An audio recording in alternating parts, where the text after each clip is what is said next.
Good evening and welcome to the Speak Easy podcast. Welcome to the Sunday evening wind down and the Sunday evening wind down. Today I am so happy. It's Father's Day, and I just want to wish all the fathers out there a very happy Father's Day. I hope you are all enjoying your days. But we have with us this evening, why? Renee Cooper, motivational speaker, women's advocate. And so, good evening, why, Renee? How are you? I'm wonderful, Miss Constance. How are you? I am wonderful, and I thank you so much for joining us this evening to share with us on this Father's Day Sunday. I'm honored to be here. Thank you for having me. So, why, Renee, tell us what your platform is, who you are, and just tell us about why, Renee. Well, I am Renee, and I hail from outside the great city of Chicago, Illinois. I am a 15-year domestic abuse survivor, four-time suicide attempt survivor, and I survived being gunned down. I was shot four times in my lower back about 13 years ago. I am an advocate for DV and suicide prevention. I also have I work a 9 to 5 like most people, but I have other passions and stuff that I do on the side when I'm not running my own non-for-profit organization for My Voice Matters. Excuse me, I'm a little hoarse. I've been yelling all day. Um, I have a non-for-profit organization called For My Voice Matters, and so when I'm not doing that or working my 9 to 5, I'm out touring, speaking, and doing things of that nature. So that's really about it. I'm a very simple person. Okay, simple is good sometimes. Simple is good. Yes, So ma'am. tell us about your nonprofit. For My Voice Matters, again, is a non-for-profit organization that is geared towards assisting people coming out of domestic abusive relationships or in domestic abusive relationships, and also bringing more awareness to suicide to prevent it. So my organization started in fall of 2015 after I shared my story on my first platform at a domestic violence walk. And then I became an actual 501(c)(3) in 2018. Excited to say my organization is not the run of a mill or basic type of domestic violence organization that you probably are used to with shelters, with locations that people can actually come to for help. I'm the connector. So what happens is people may call me for assistance, but I have a arsenal of actual agencies throughout the United States that I refer people to. So excited to say that in the last since I became a 501(c)(3), we have helped several people with those people who may be suffering from financial abuse from their partner, which is just a branch of it. And they may need to make groceries for their children or things like that. We give stipends. I've actually been able to shelter people like in an overnight stay at a hotel for a while or for a couple of days till they get back up on their feet or till they figure out what their next move is.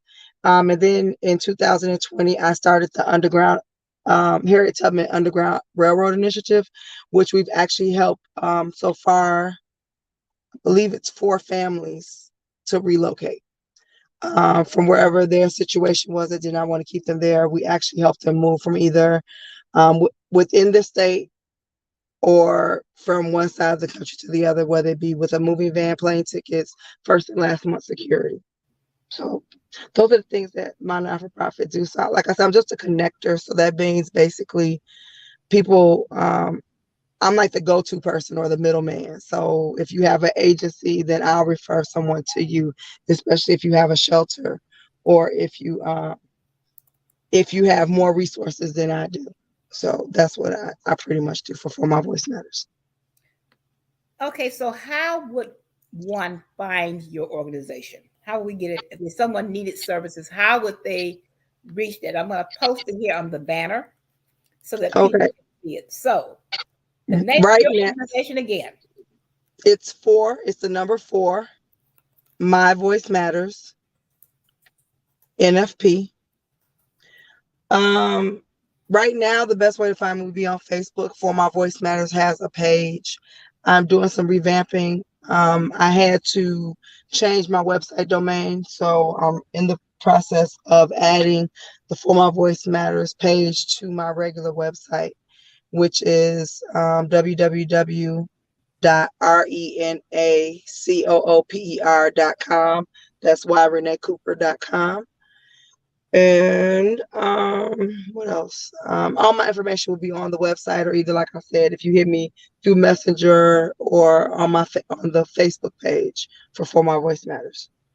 Thank you so much. That Thank is you so much. very helpful. And when people speak of domestic violence, they leave out the piece about financial abuse, Yes, ma'am.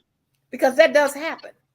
And they tend to overlook that. They focus on the physical abuse, they focus on the mental abuse, but they don't focus on that financial abuse when that woman has been stripped of resources because she has depended on that man and that partner for so long, and he withholds that, and she's not able to take care of her children. And so people tend to overlook that. And so I'm glad you mentioned that. I'm glad you brought that up and included that in your discussion. So, why, Renee, tell us, what is your why? Why do you do what you do? Why? That's a nice question to ask. Why, Renee? That's right. Why do what I do? After surviving many years of abuse, after um remembering, because I've actually kind of suppressed the information for years, or maybe not even suppressed, I just didn't share it with people. But after surviving suicide and then also losing my life, the reason why I do what I do is because I love to empower people to understand that no matter what life throws you, trauma, you know, family, friends, job, whatever have you, you don't have to take it. You're stronger than what you think you are, and you can thrive in your after. After is after anything that you feel has you in a place called stuck. So if you can pull out of it, you're a survivor. And so my why is I love to see people live their best life when they think that they've reached their lowest point. That is totally amazing. That is totally amazing, because sometimes we find ourselves in that place called stuck, and we don't know which way to turn. We don't know who to reach out to, or if there's anyone available to reach out to. Yes, So ma'am. I like that you mentioned that place called stuck and helping individuals to come out of that space. So you mentioned that you were gunned down. Um, just kind of walk us, and you survived that. So just kind of walk us through that. Well, it was a December in Chicago, and I was coming home from a church service. Um, Pretty much 2 months and 2 days before this particular date, my ex-husband and I had separated by him throwing me out of my home. So I was back with living with my parents. And I came home from a church service, and as I was going up to my doorstep, uh, a person came from behind a tree. And when I seen them on my angle, I thought, they may try to do something to my entire family. So I walked them. I kind of went back to my car to divert them from the house. And when I got back halfway back to my car, the person called me out of my name and they pulled a pistol. And I thought it was just a normal robbery. However, after looking in his eyes, and they were two of the coldest eyes I had ever seen in my life, I realized it was more to it than that. And the average African American person, or people of color generally, you run first, ask questions later. And so I turned to go back to when I seen the gun, I turned to run to the porch, and that's when he shot me the first time. And when I fell, he came over and shot me three more times. Now, the miracle, other than the fact being I'm here to talk to you now, is the fact being that I was shot four times. Two bullets ricocheted off of every organ in my body except for my heart. Um, I was paralyzed for 2.5 days. I was up walking by the fifth day and out of the hospital by the eighth day. And I just really know, because of my relationship with God, There's no other reason why I'm here, to be able to share my story. If I didn't tell anybody what if I didn't tell you what I had been through, you would never know. Because I don't walk or look like what I've been through. And when I say walk, I mean, people sometimes have a tendency, whether it be depression, whether it be um, they just don't know how to handle it, whether it be attention seekers, which is another form of depression and things like that. Um, Anytime you've been through something traumatic, if you look like what you've been through, you're bringing more depression, you're bringing more opposition, you're bringing more pain to what's going on with you, as opposed to every day is not going to be a great day. However, if you profess that it is, if you talk to yourself, if I'm big on affirmations, if you affirm that today is going to be a great day, may not be a perfect day because we don't necessarily know what perfect days look like. However, I believe the day would improve. I believe that your day would be great. And when you walk around depressed, holding your head down and not really understanding that, the moment is not promised. And we're not even talking about, tomorrow's not promised, which is the old cliche. We're learning in these times, Dr. Dr. Constance and I can get off this line right now, and one of our family members could be posting that we're gone, just because life is too short and it's unpredictable and no man knows the day nor the hour. So walking through that day or going back through that night, the biggest thing I get from takeaway is one or two things I take away is I thank God I'm still here to be able to share my story. And two, I don't have to act or look like what I've been through. Amen. Amen. And so you also mentioned that you were a victim of domestic abuse. Were these two incidents related? Your abuse and your attack, were they related? If you ask the average man, they'll probably tell you no. However, with me being thrown 2 months and 2 days out of my home before being shot, it looks kind of suspect. I can say without a shadow of a doubt, my ex-husband was not the person who shot me. However, if you, I believe in the pit of my ever loving being until probably Jesus Christ himself come back and tell me differently. I'm going to always believe that he had something to do with it, even though he was not the one to pull the trigger. Wow. Wow. Well, we just thank God that you survived it Amen. and that you're able to tell your story to others who may be going through a similar situation, and Yes. that they can see that you were able to overcome and that they can overcome as well. So I thank you for what you do. I thank you for what you do because there's so many women that live this nightmare every day, year after year, and they just Yes. don't know what to do. They don't know what to do, and then children grow up seeing this, and then they perpetuate the behaviors. And so, what advice do you have for someone who is in a domestic abuse situation at this time? Let me just be very clear. My first instinct, of course, with anybody would say, run. Run till you can't run no more. But reality dictates and statistics dictate that most people that are in those relationships, um, it's not as easy as just pick up your bags, pack your stuff, and go.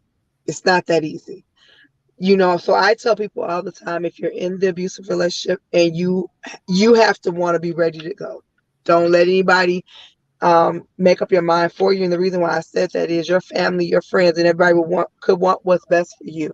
However, if you're truly not ready to go, what'll happen is, unfortunately, somehow, some way, you'll get manipulated into returning.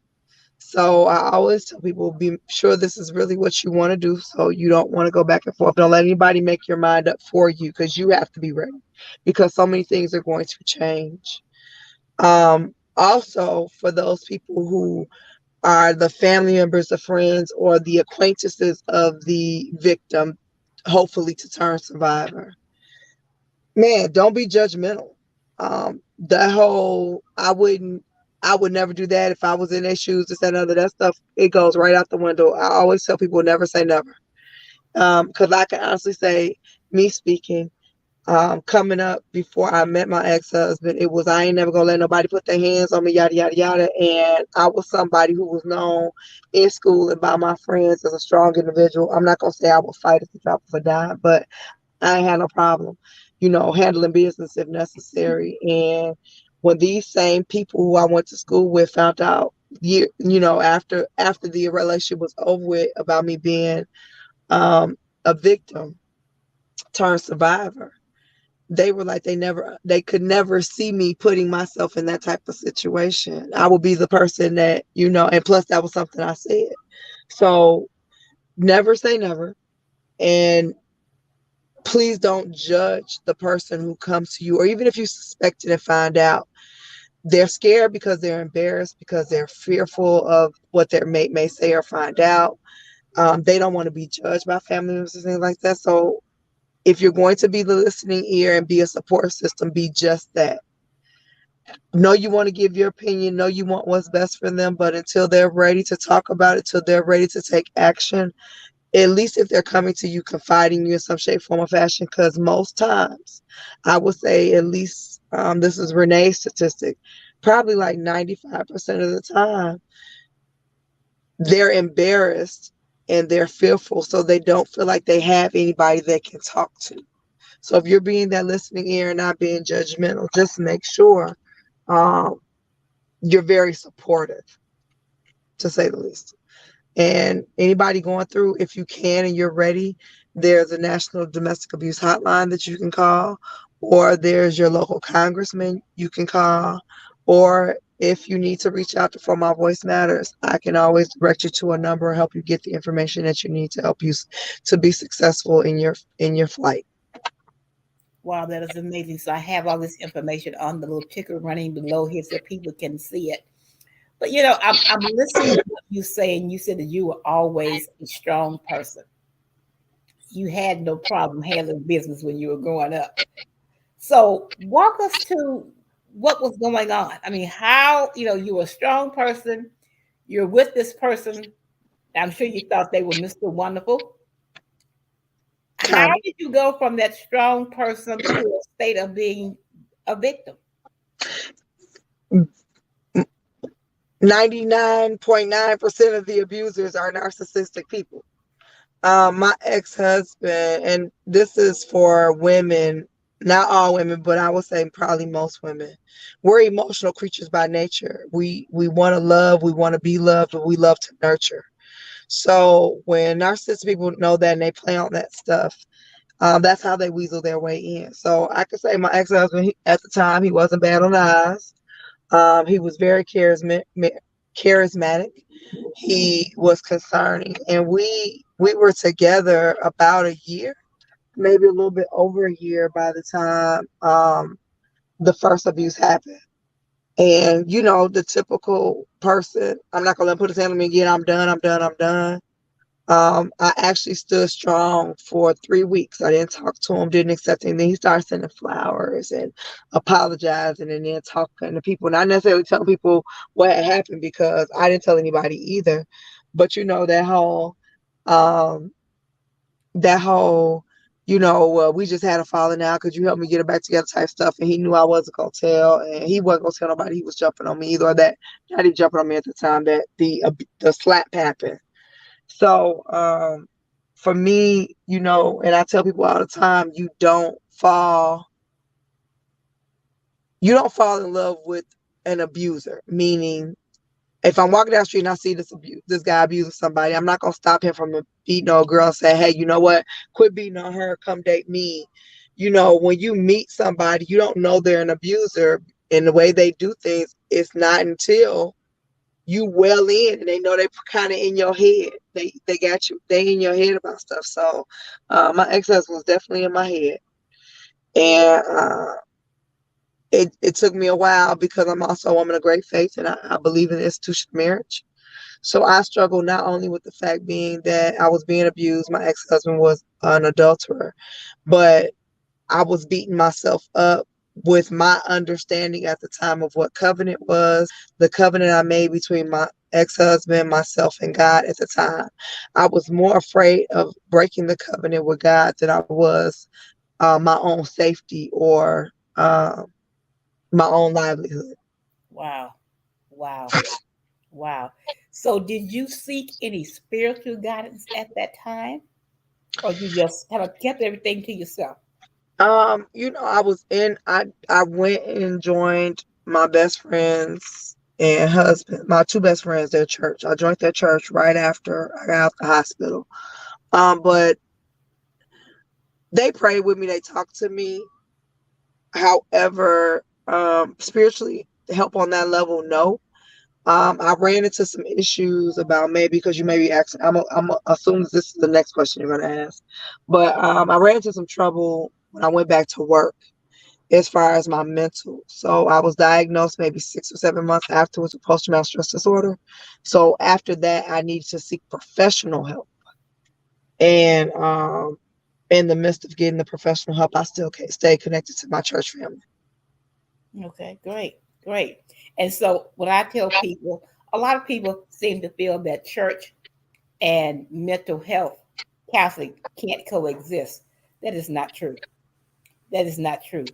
You They know, should, they should, okay, and people are doing it more so now than before. exactly, exactly. And you know, a lot of people look to the church for answers. And sometimes the church is not the answer because they don't have the answer.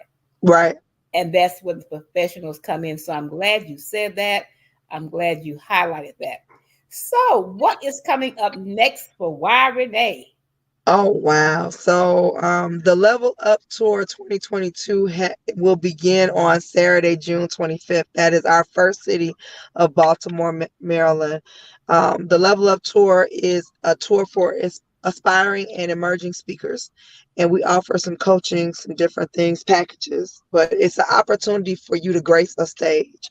If you're starting to get in the speaker arena, you're doing your best to be noticed, but things are opening, doors are not opening for you. This is the platform that you want to be on. So we're doing 5 cities, with Baltimore being our first city.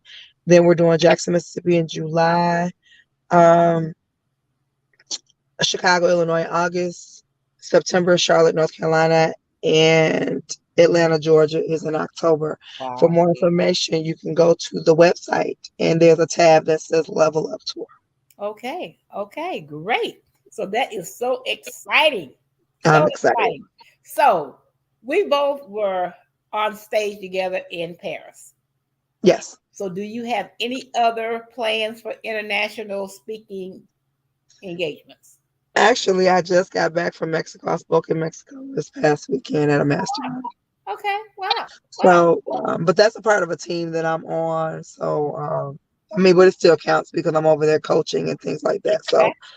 So, anything international? No, not. I've been invited to a couple places, but the timing wasn't correct, or what they was offering just didn't sit right with me. So I declined them. I'm not sure what happens next year. Who knows? I may create my own opportunity overseas as opposed to just here in the States. So I tell we'll you see. what, I would not be surprised, and I'm looking forward to it. And if you do, you can count me in. I will be Yes, right ma'am. there. I will be right there, right there. Yes, So, ma'am. You got it. thank you so much.